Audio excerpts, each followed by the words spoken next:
well, I don't know about the advanced technology and, what they, I'm not saying they had planes and they had this and they had that, but how did they find the Antarctica back in 1300, and then we say the first time we found out about it was in 1820. So it's a valid question to be asking, right? So do we have any insight or research or proof on the types of technology that may have existed in the past? Well, yes, we do. This is one of the points that archaeology tends to skate around. Look, first of all, there isn't a single shipwreck that's been found anywhere in the world that is older than 6,000 years. The oldest shipwreck so far identified is the Dokos shipwreck from Greece, and it's about 6,000 years old. And you can go down from there to other shipwrecks about 3,300 years old in the Mediterranean. There's an intact shipwreck at the bottom of the Black Sea, which is about 2,400 years old. It's intact because there's no oxygen down there, almost 2 miles deep, and the timbers have been preserved. That's the Dokos shipwreck. 2,700.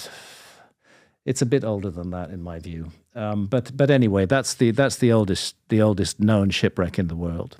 So where are you going and this is used as an argument against a lost seafaring civilization of the Ice Age. The argument is, oh look, if there was a seafaring civilization that was able to map the whole Earth during the Ice Age, surely we'd find some of their ships. And the absence of ships is taken as proof that there was no seafaring civilization. Now, this is puzzling because archaeologists universally accept that human beings were using ships 50,000 years ago. For example, it would have been impossible to settle the island of Cyprus, even at the peak of the last ice age, even when sea level was at its lowest. It would have been impossible to settle it by land because it was always an island. Cyprus is surrounded by great deeps. You could only have got to it by ships. None of those ships have ever been found, but we know for sure that human beings were living in Cyprus and at least 12,500 years ago during the Ice Age. And the studies that have been done suggest that quite sophisticated ships must have been used, that there were planned settlement of Cyprus, that people numbering 1,000 or more were moved over to Cyprus from the mainland in a series of expeditions. They brought animals with them. They had to have a population large enough to avoid extinction. You go with too small a population, and they may become extinct within a generation or two. So everybody accepts that Cyprus was colonized by sea during the Ice Age, but no ships have survived. That doesn't dispute the fact that it was colonized by sea. Same with Australia. Human beings were in Australia at least 50,000 years ago. And even at the peak of the Ice Age, when the whole Sunda Shelf was still above water, you got as far as Timor, and then you had to sail. There's a 90-kilometer gap between Timor and New Guinea, which would only have been covered by watercraft. And again, no watercraft have been found, but that doesn't invalidate the fact that human beings got there. So the absence of shipwrecks from quote unquote my lost civilization of the Ice Age doesn't worry me, because there's absence of shipwrecks much older, which, you know, in theory, if we've not found shipwrecks from 50,000 years ago, that means that nobody settled Australia, but people did settle Australia. So what's your point when you go on that? When I ask you a question about what type of technology that we have and what proofs are there, you're saying that, you know, I'm saying that even within established archaeology, it is accepted that sophisticated navigation technology existed 50,000 years ago. Ships, specifically ships. Okay. Ships. What else? Ships, which were capable of carrying not just 2 or 3 individuals, Cyprus, but dozens or hundreds of individuals. What else? What else do we have proof that existed back in the days where, you know, we can sit and point to it and be like, wow, it's pretty interesting. We used to have this back in the day. That's pretty wild. What else do we have? Proof of technology. Well, I think the Great Sphinx is one of the surviving remnants of that period. Is that technology, though? Well, yes, it is, because the Great Sphinx is cut out of natural bedrock. And I mentioned to you a megalithic temple that stands right beside the Great Sphinx with blocks weighing 100 tons or more. Those blocks came out of the trench around the Sphinx that was excavated around the Sphinx to create the body of the Sphinx. So this was a culture that was able to cut 100-ton blocks out of the bedrock and move them over and build them into a temple. What are some speculations of what it could be?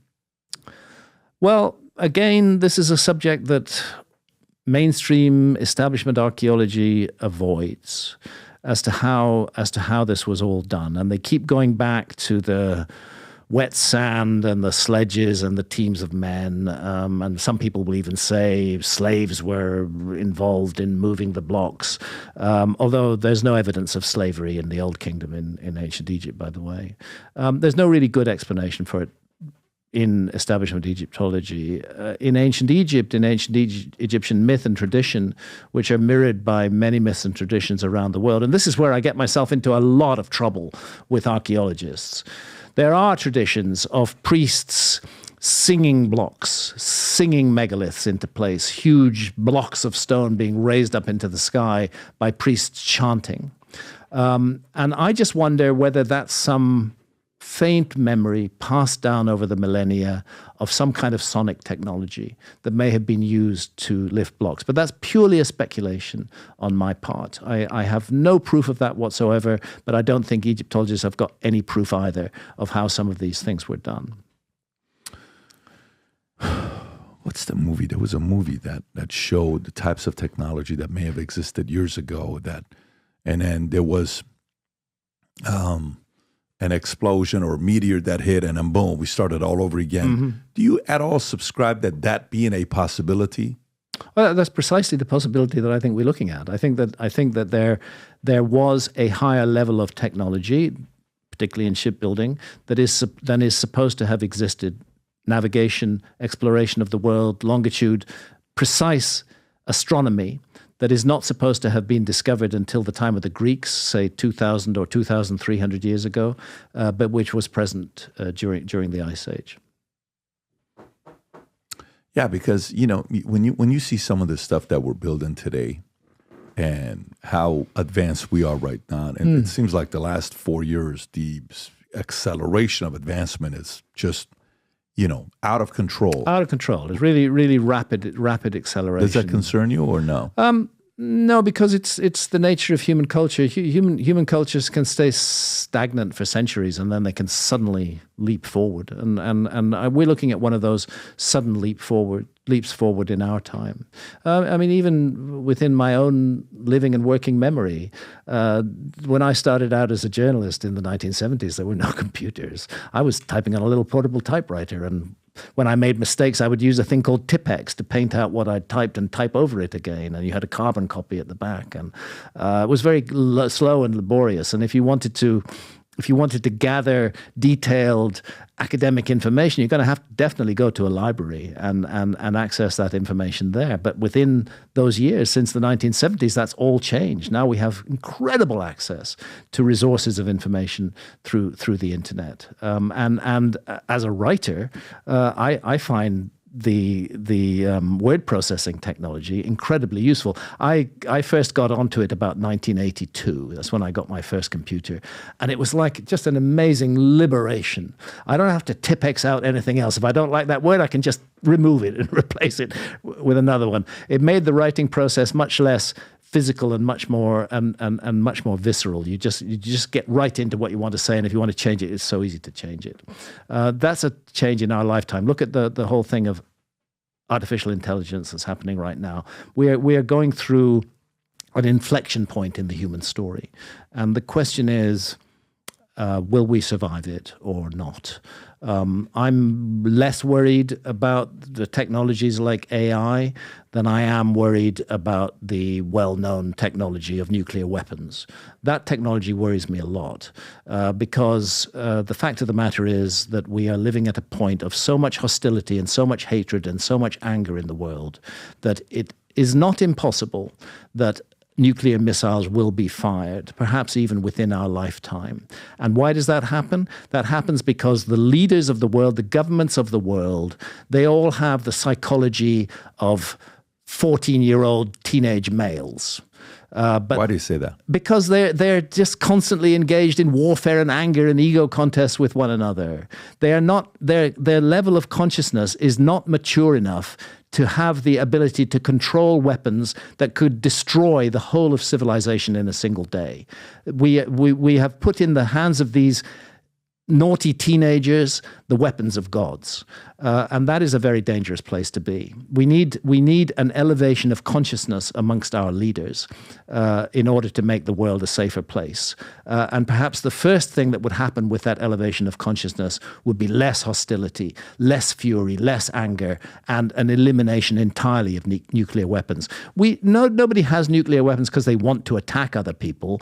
We have nuclear weapons because we think we want to defend ourselves. But what a terrible way to defend ourselves if it means that humanity dies out completely. It's obviously an insane idea. Well, it was called MAD, mutually assured destruction. And that is a result of a state of mind that lives in fear and that has not fully conquered its own emotions and is unwilling to seek friendship when hostility is an easier option. That was fine when we had swords and spears. It was even fine when it was just machine guns and rifles. But now that we've got nukes, it's not fine anymore. And we're possibly the first civilization on this planet that could be responsible for its own complete destruction. There would be survivors, if there were survivors from North America or Britain, Northern Europe. They'd be wise to take refuge amongst the few remaining hunter-gatherer populations in the world today. Because the one thing about hunter-gatherers is that these are people who know how to survive. Those of us in technological societies, many of us haven't got a clue about how to survive. We just don't know how to do it. And we'd be psychologically destroyed by the collapse of our civilization. We would fall to pieces. The only people in the world who would pass through such a disaster relatively intact would be, for example, the hunter-gatherers in the Amazon rainforest. And I'm kind of suggesting that's what happened at the end of the Ice Age too. Just as we would take refuge amongst hunter-gatherer communities, perhaps share with them some of what we knew, and at the same time, they're sharing with us what they know so that we can survive in their jungle. I think the same thing happened in the past too.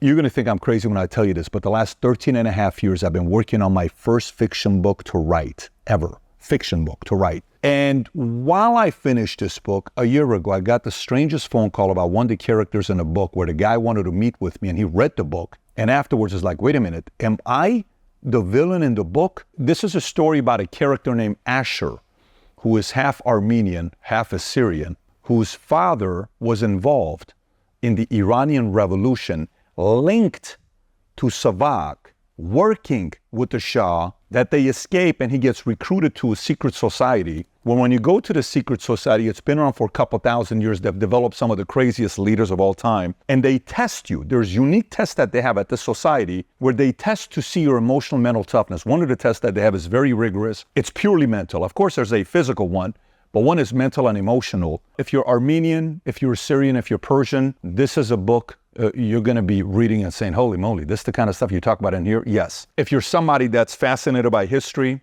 this is a book for you. Characters. There's a technology that this society, secret society, builds where you go into a vault. I won't spoil it for you. When you go down, they have a technology where you get to sit down and watch and have a 3-4 hour conversation with Tupac. You can set up a debate between Karl Marx and Ayn Rand. Karl Marx is in the book, who wrote Communist Manifesto. Ayn Rand, who wrote Atlas Shrugged, is in the book. Marilyn Monroe explains the concept of seduction and sex in the book. When you read the book, it's about development of the next leaders in the world and how they do it and how they've been doing it for many years. And it's also about how to prevent the end of civilization and how this organization goes about doing it. So, I've never written a parenting book before, but if I ever wrote a parenting book, this is the closest thing to it because it's all mindset, a lot of crazy stories. Again, 13 and a half years. Trust me, I told myself I will not publish this book until I sell my insurance company and I'm fully disconnected from it, where it's no longer my responsibility 100%. When you read this, if you're a creative person, if you like fiction books, if you enjoyed Atlas Shrugged, or if you enjoy Divergent, if you like books like that, I think you're going to enjoy reading this book. It's the creative side. Business books is very easy. Here's how you do it. Here's how this how it works. This is very creative. If you haven't placed the order yet, now you can order it on Simon & Schuster, Amazon. I'm going to put the link up below somewhere here, maybe even in my profile. Go order the book and read it. I've never written a book where I can't wait to read your reviews to see what you think about this book. So I'm going on this wild journey and we have some plans with this book here.